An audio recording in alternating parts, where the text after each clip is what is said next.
question assez d'actualité. Faut-il baisser le prix de l'essence? Doit-on exploiter le gaz de schiste? Peut-être cela fait partie des programmes, de vos observations. Thomas Lardon, c'est ce que ça a donné. Il a résumé lui-même il y a quelques mois dans une expression publique. Toutes ces questions d'environnement, ça commence à bien faire. Voilà. Après 10 ans, parce qu'on peut même remonter jusqu'à 2002, nous produisons aujourd'hui, dans les énergies renouvelables, 5 fois moins que la Chine, par rapport aux habitants, et 9 fois moins que l'Allemagne. Voilà ce que c'est aussi le Grenelle de l'environnement. En même temps, de créer une banque publique qui permette de financer ces investissements. Pourquoi? Et c'est l'un des échecs d'ailleurs du Grenelle de l'environnement. Si aujourd'hui vous demandez aux principales banques, et notamment les banques internationales, de financer un projet de développement durable, un projet qui permette effectivement d'investir dans les énergies propres, quasiment à chaque fois on vous répondra la même chose: ce n'est pas assez rentable, nous n'avons pas suffisamment la main sur les profits que vous dégagerez, nous ne souhaitons donc pas financer effectivement ces questions.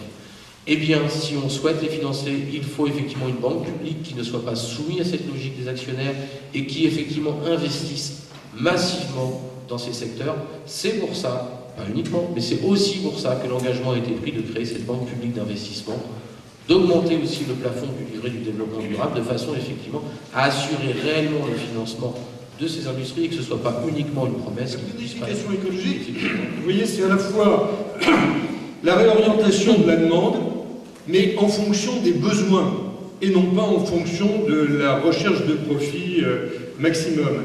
Et ça permettra aussi de réorienter et assorti d'une loi de programmation financière, parce que si on n'associe pas de moyens pour mener une politique écologique nouvelle, eh bien, elle ne se fera pas pour préserver la planète. Et alors, actuellement, EDF-GDF arrivera pour le public, et puis aussi Total.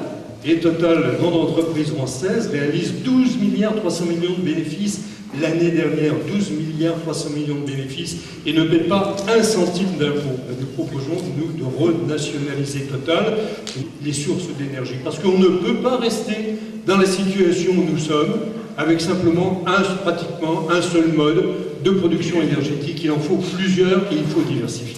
Voilà. Et alors, nous voulons aussi proposer que soit relancé un réseau de géothermie profonde, parce que le chauffage coûte cher, avec les gaz à effet de serre, ça détruit aussi l'écosystème. Il faut donc y avoir recours aux énergies non polluantes, et la géothermie en est une. Et on a la chance en France d'avoir... On s'engageait lui-même à arrêter. Seulement voilà, il y a une petite nouvelle qui est passée il y a quelques semaines, comme quoi le gouvernement japonais rouvrait les centrales nucléaires. Pourquoi? Parce que le Japon, tout comme la France et comme nombreux pays, n'a pas d'énergie, je dirais, propre à lui. Si nous supprimons le nucléaire en France, nous allons devoir devenir dépendants soit du gaz, du charbon ou du pétrole. Moi je veux bien si c'est une solution que vous aimez. Moi je ne suis pas convaincu que ce soit la meilleure pour les Français. C'est aussi un point qu'il faudrait qu'on débatte sérieusement là-dessus. On me dit l'Allemagne a fermé ses centrales nucléaires. Certes, mais elle produit avec le charbon. Le rapport écologique entre le nucléaire et le CO2 produit par le charbon, vous m'excuserez, je ne vois pas tellement l'intérêt, je ne crois pas que là-dessus, l'Allemagne s'améliore au niveau de la consommation du CO2. D'autre part, on a quand même un petit problème en France qu'il ne faudrait quand même pas négliger. Vous me parlez des Français qui ont beaucoup de mal à payer leur quittance d'électricité. Vous avez raison. De nous dire, alors pour faire plaisir, M. Hollande, pour faire plaisir, on a l'association avec les Verts, va en fermer 24, finalement il n'en ferme plus que 2, il n'en ferme plus qu'une, enfin on ne sait plus exactement où on en est, toujours dit qu'on va sûrement en fermer une si Mais alors de tout ça, on ne parle pas non plus de tous les gens qui travaillent pour le nucléaire. Du jour au lendemain, on va devoir en classer, je ne sais pas comment. Alors arrêtons de faire croire aux gens que simplement d'un coup de poing, simplement en appuyant sur un bouton, on va arrêter l'énergie nucléaire, et que demain, 10 éoliennes sur le toit de nos immeubles, 20 panneaux solaires vont nous alimenter. Ça marche très bien les pays du soleil, ça peut très bien marcher les ballons d'eau chaude, jusqu'à nouvel ordre, ça ne produit pas l'énergie de chauffage qu'on a besoin quand on a des hivers aussi rudes. Alors je veux bien qu'après ça, l'Allemagne nous achète l'énergie nucléaire, et que nous on achète en complément du charbon. Non, non, c'est pas vrai, c'est pas l'inverse. Ça a été l'inverse dans une grande période. Et pour Eva Joly, l'écologie c'est la solution. En tout état de cause, Eva Joly est la seule candidate clairement favorable à la sortie du nucléaire, à la sortie progressive du nucléaire.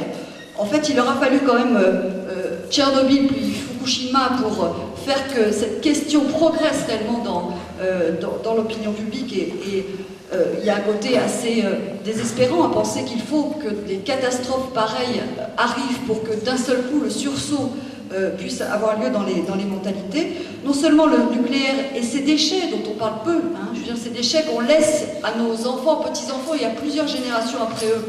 Non seulement le nucléaire c'est dangereux, non seulement le nucléaire c'est coûteux, parce que moi je veux bien qu'on m'explique que construire des bâtiments en basse consommation ça coûte cher, mais expliquez-moi combien coûte la construction de l'EPR aujourd'hui à Flamanville, dont on sait qu'il est parti avec un budget de base de 3,5 milliards je crois, qui aujourd'hui est à 6 ou 7 milliards, avec des coûts de construction considérables et avec des délais de construction qui dérapent.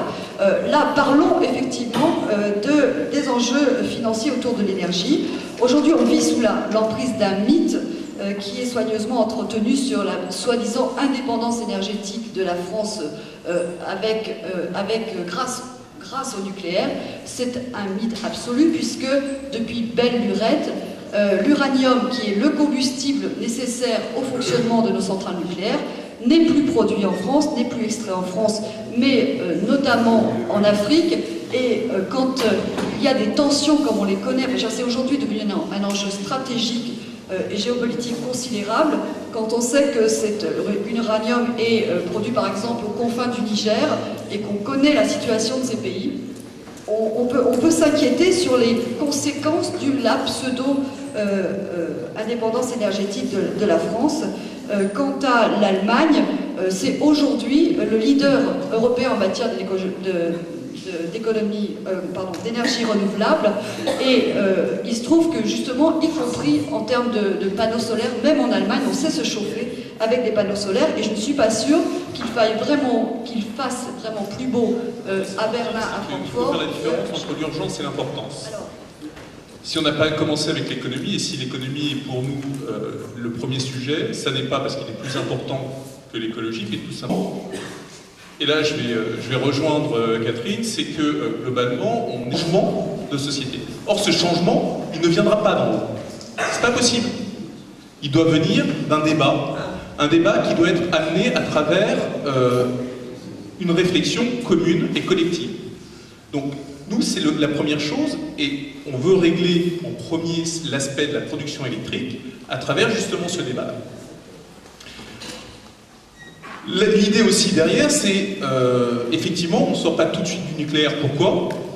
C'est pas par passion du nucléaire, en tout cas, je ne conçois pas effectivement qu'on puisse penser que le nucléaire puisse être une solution, puisqu'on sait tous que c'est une énergie qui va péricliter, d'autant plus vite qu'on l'utilisera.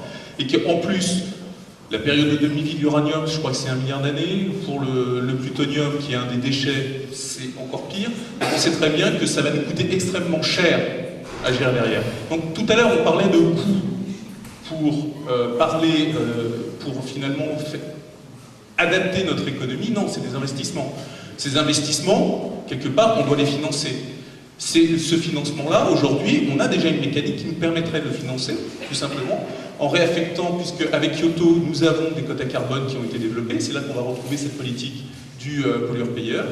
À partir du moment où on sait qu'on va générer à travers ça des revenus, on peut tout simplement accompagner l'évolution de cette économie, tout simplement en le finançant à partir de ces coûts-là. Et ça, c'est une proposition forte chez nous. De sortir de cette Europe-là. Pour nous, ce qui est important, effectivement, c'est d'avoir cette logique-là de sortie progressive. La Confédération européenne des syndicats